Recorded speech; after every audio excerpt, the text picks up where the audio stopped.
Udah mati.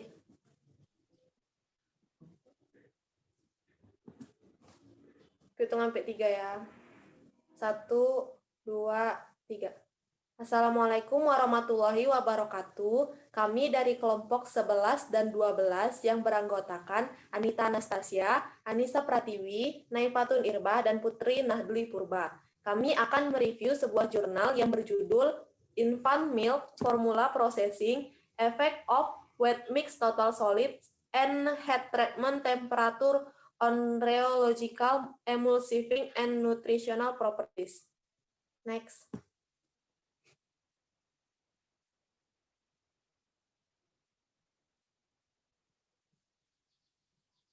Next. Di sini ada tujuan penelitian. Penelitian ini bertujuan untuk mengevaluasi pengaruh total padatan dan perlakuan suhu panas campuran basah selama pengolahan susu formula bayi terhadap sifat rheologi, pengemulsi, dan kandungan gizinya. Next. Selanjutnya di sini ada material and method. Yang pertama ada bahan-bahannya, yaitu susu bubuk skim yang diperoleh dari produkan Kolding Denmark. Yang kedua ada fructo-oligosaccharides yang disediakan oleh Alciano. Yang ketiga ada minyak bunga matahari yang dibeli dari supermarket lokal. Yang keempat ada galacto-oligosaccharide yang diberikan oleh Dairy Crest Limited. Yang kelima ada laktosa yang diperoleh dari Arla Food Ingredients. Yang keenam ada isolat protein whey atau WPI. Next. Selanjutnya ringkasan eksperimental. Model formula bayi diproduksi pada skala pabrik dengan proses campuran basah di bawah 4 kondisi pemrosesan yang berbeda. Yang pertama, total padatan dan campuran basah 50 atau 60%. Suhu pasteurisasi sama dengan 75 derajat atau 100 derajat Celcius.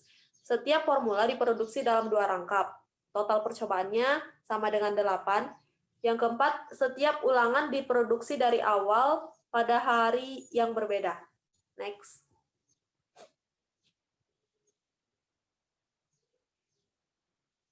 Selanjutnya, model persiapan formula bayi. Jadi di sini ada bahan-bahan yang dimasukkan ke dalam batch yang ini gambar sebelah kiri itu merupakan alat pasteurisasinya.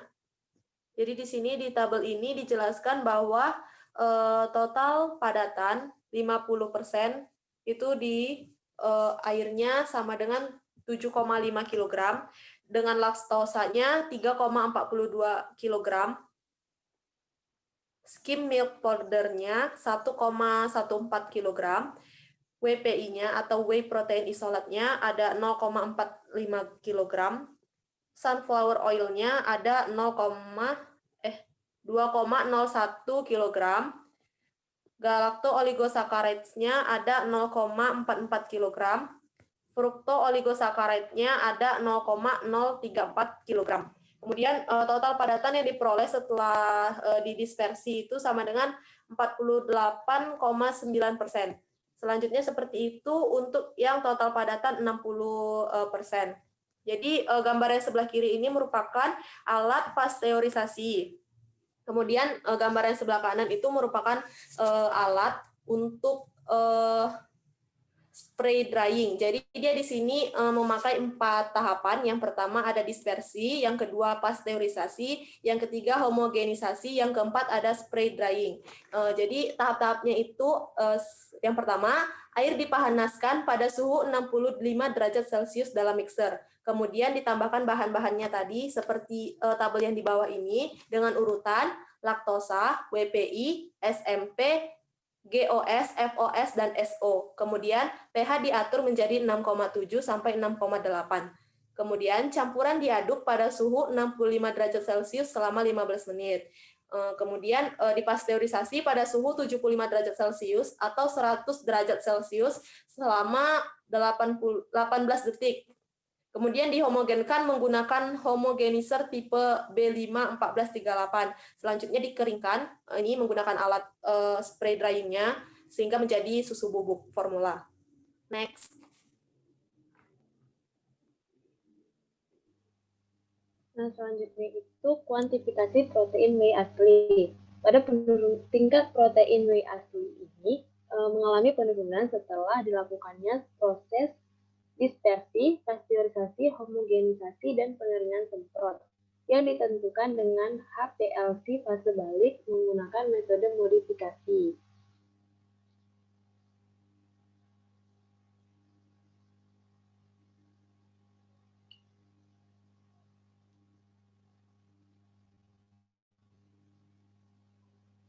Selanjutnya, distribusi ukuran tetesan minyak. Nah, efek dari setiap langkah pemrosesan dalam distribusi ukuran partikel ini dari campuran basah ditentukan dengan difraktik sinar laser yang menggunakan master sizer 3000 dari Malvern Instrument Ltd for Cambridge, UK. Selanjutnya, stabilitas emulsi setelah rekonstitusi. Stabilitas fisik ini ditentukan dengan pengukuran hamburan balik atau BS pada waktu 0, 40 detik, 1 menit 20 detik, 2 menit, 3 menit, 5 menit, dan 24 menit dengan menggunakan Turbiscan MA 2000 dari formulasi Toulouse, Prancis. Stabilitas emulsi ini dihitung sebagai modifikasi dari Turbiscan Stability Index dengan persamaan Emulsion Stability Index yang terlihat di sini. Nah, kemudian tersedianya lisin. Lisin yang tersedia diukur dalam campuran basah setelah dispersi, pasteurisasi, dan homogenisasi dalam bentuk bubuk. Setelah bentuk bubuknya itu setelah pengeringan dengan semprot menggunakan metode pengikatan pewarna dengan asid orange 12. Kemudian estimasi konsumsi energi. Nah, untuk memperkirakan perbedaan konsumsi energi ini untuk kondisi pemrosesan yang diuji, total padatannya yaitu 1/4 dari 50 atau 60%, dan suhu perlakuan panas yaitu 70 derajat atau 100 derajat. Dengan keseimbangan energi dan massa dilakukan untuk tahap pasteurisasi dan pengeringan semprot. Nah, jadi energi yang dibutuhkan untuk memanaskan dan didinginkan selama pasteurisasi diperkirakan menurut keseimbangan energi. Untuk keseimbangan energi ini berdasarkan keseimbangan massa produk sebelum dikirim. Untuk memperkirakan panas penguapannya diperlukan untuk melakukan penyemprotan kering setiap pencampuran basahnya. Nah, dan terakhir analisis statistik. Analisis varian faktorial atau ANOVA dilakukan untuk menentukan pengaruh total padatan dalam campuran basah, suhu perlakuan panas, langkah pemrosesan dan interaksinya, kemudian menggunakan uji Tukey, uji multikomparasi atau t-test yang digunakan. Tingkat signifikansinya itu ditentukan pada P kurang dari 0,05. Analisis ini dilakukan dengan menggunakan GMP 1210 dengan menggunakan perangkat lunak.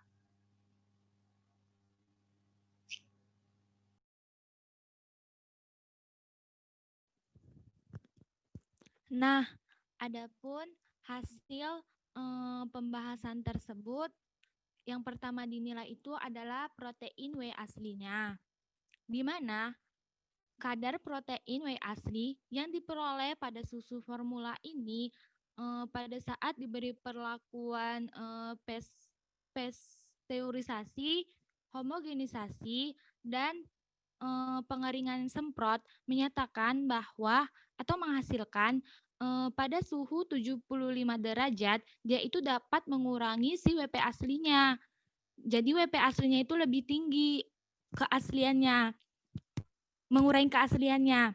Sedangkan pada suhu 100 Celcius dia itu lebih rendah daripada perlakuan si 75 Celcius. Nah, hal ini dibuktikan pada tabel di atas. Di samping.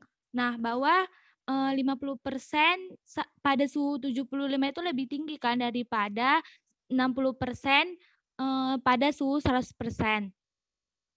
Nah, peningkatan konsentrasi total padatan dapat mengurangi denaturasi. Nah, denaturasi ini adalah suatu proses yang dia itu kehilangan protein dan asam dan beberapa asam gitu, karena terlalu banyak tekanan yang diberikan sehingga merusak struktur tersier dan struktur sekunder pada si protein ataupun asam-asam seperti asam nukleat.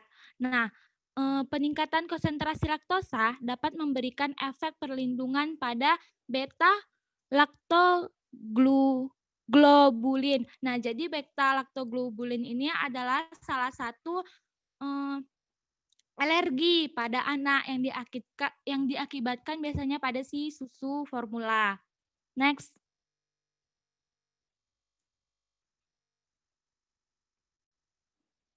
Nah, kemudian ada sifat reologi campuran basa, di mana perlakuan panas terhadap visokitas itu juga bergantung pada si suhu dan pencampuran basanya. Nah, pada pasteurisasi pada suhu 100 derajat, dia itu dapat mengubah kurva aliran campuran basa.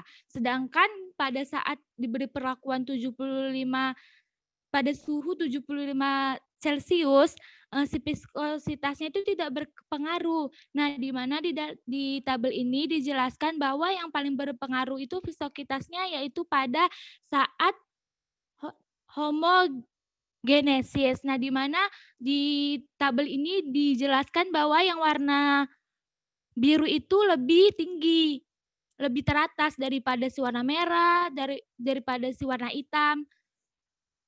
Next.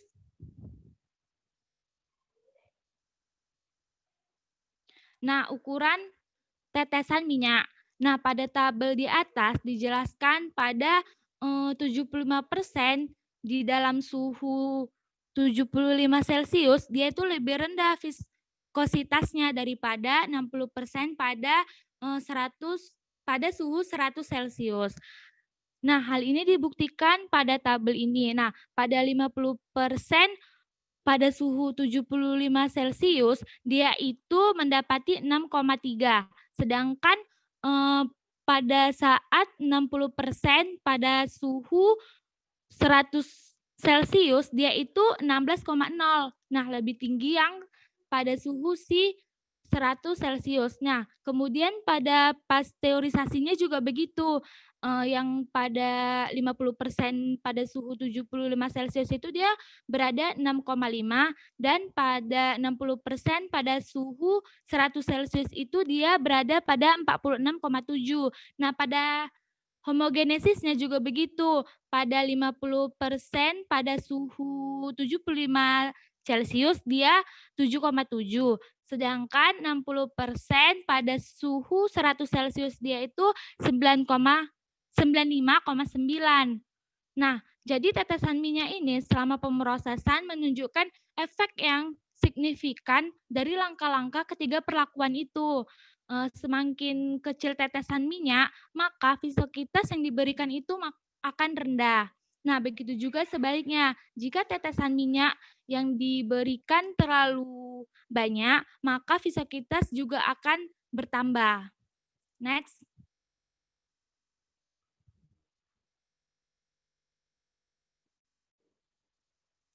Nah, kemudian ada stabilitas emulsi model susu formula bayi yang dibentuk kembali.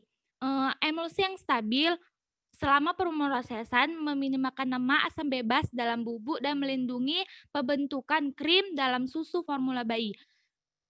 Nah, jadi dia ini si emulsi ini berfungsi untuk melindungi struktur si susu formula itu agar tetap seperti semula, tidak berubah-ubah. Nah, nilai indeks yang lebih tinggi pada gambar di samping menunjukkan stabilitas emulsi yang lebih tinggi yang ditunjukkan stabilitas yang lebih rendah. Nah, jadi gambar di samping itu emulsi yang paling besar itu adalah pada garis warna merah yang perlakuannya itu 60% pada suhu 75 Celcius.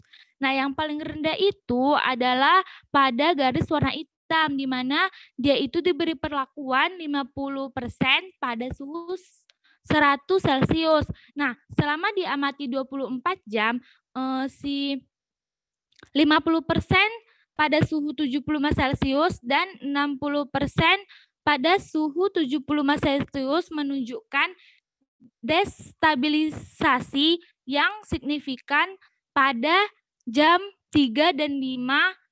Nah, hal ini dipengaruhi karena nilai P itu lebih kurang dari 0,05. Next.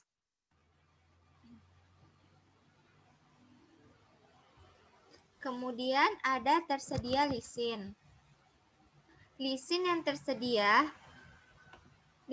tersedia dipengaruhi oleh suhu perlakuan panas, langkah pemrosesan, dan interaksi konsentrasi tersedia dalam sampel jika dipanaskan pada 75 derajat Celcius.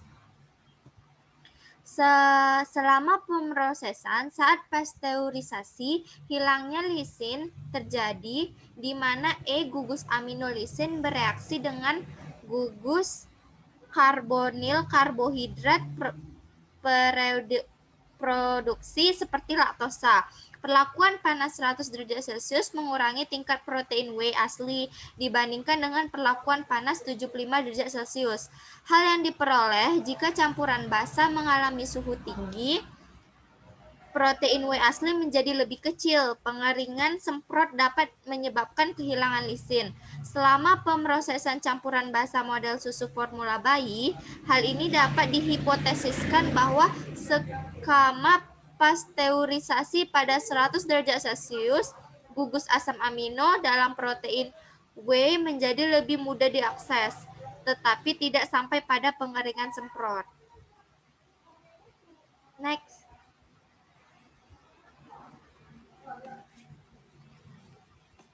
Konsumsi energi. Hasil menunjukkan penurunan suhu perlakuan panas dari 100 menjadi 75 derajat Celcius untuk campuran basah 50% dan 60% total padatan mengakibatkan penurunan konsumsi energi 72% di zona pemanasan dan 63% di zona pendinginan. Pada pengeringan semprot, energi yang dibutuhkan untuk menguapkan air 32% lebih tinggi untuk campuran. Kayaknya pada pengeringan semprot lah, Ca. Pada pengeringan semprot, energi yang dibutuhkan untuk menguapkan air 32%, lebih tinggi untuk campuran basah 50% total padatan dibandingkan dengan 60% total padatan. Hasil ini diharapkan sebagai konsekuensi dari perbedaan kadar air pada kedua campuran basah tersebut.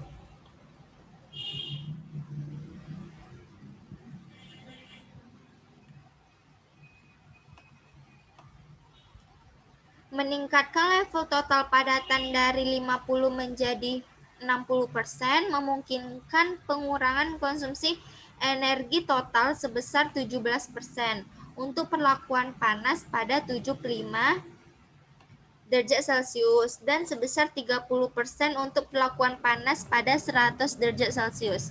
Selain itu, ketika tingkat total padatan ditingkatkan dari 50 sampai 60% dan suhu perlakuan panas berkurang dari 100 menjadi 75 derajat Celcius, pengurangan energi total mencapai 59%.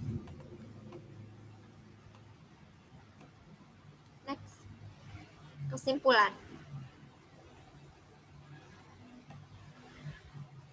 Pengaruh total padatan TS dalam campuran basah dan suhu pasteurisasi pada denaturasi protein whey atau WP, perilaku reologi, sifat pengemulsi dan kandungan lisin yang tersedia dari model susu formula bayi atau IMF dengan 50% atau 60% total padatan diproduksi dengan proses campuran basah dan dipasteurisasi pada suhu 75 derajat Celcius atau 100 derajat Celcius selama 18 detik. Pengukuran dilakukan setelah dispersi, pasteurisasi, homogenisasi, dan pengeringan semprotan campuran basah.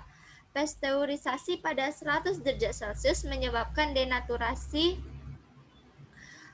protein whey yang luas di atas 80% dan meningkatkan viskositas. Kandungan lisin yang tersedia adalah 52%. Lebih tinggi dalam IMF, bubuk yang diperoleh dari campuran basah yang dipasteurisasi pada 75 derajat Celcius dibandingkan dengan 100 derajat Celcius. Pengurangan yang signifikan dalam konsumsi energi dapat dicapai dengan memproduksi model susu formula bayi tersebut dari 60% total padatan campuran basah yang dipasteurisasi pada 75 derajat Celcius. Sementara mendapatkan bubuk dengan denaturasi protein whey kurang dari 7%, tidak ada kehilangan lisin yang tersedia selama pemrosesan dan stabilitas pasca rekonstitusi untuk 2 jam.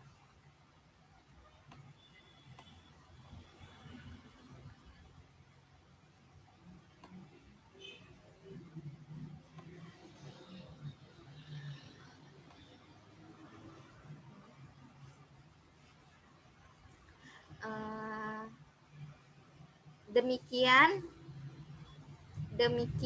presentasi dari kelompok kami. Lebih dan kurang kami minta maaf. Assalamualaikum warahmatullahi wabarakatuh.